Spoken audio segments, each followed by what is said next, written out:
I started playing the violin in 5th grade.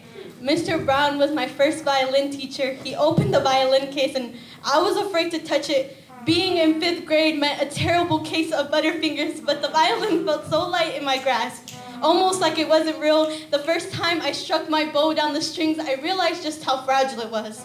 Also, how powerful the music that rang through the sound post. When I came home with the violin strapped across my back, my abuelo, a 5'1" man with the smell of sugar canes he grew surrounding him, a full head of hair and a mustache that is graying by the second, said, the instrument suited me best. We're both fragile but fuerte, and I haven't stopped playing since. Every time my fingers run across the board, the vibrations that ring through the hollow body remind me to breathe.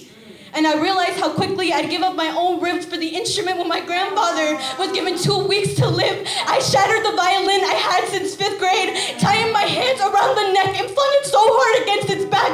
I watched the back of the instrument shatter into a million pieces, and its ribs split in half, and the strings trying to hold onto the bridge, trying to mend itself back together, and I just wanted something as damaged as me.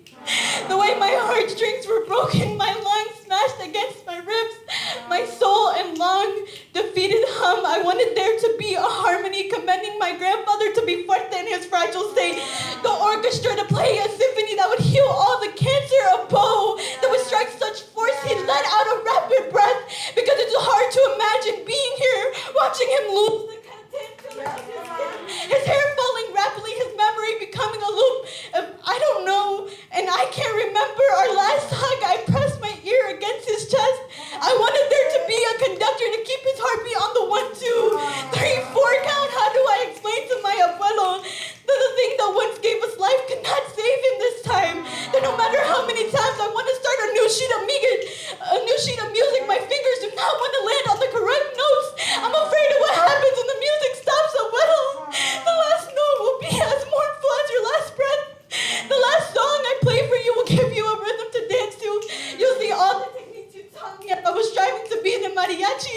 The violin reminds me of you more than ever. If it taught me anything about how to hold fragile things, how to hold on firmly, but not too tightly or they might snap under the pressure, I'll soak in your last breath as a way to remind myself to breathe.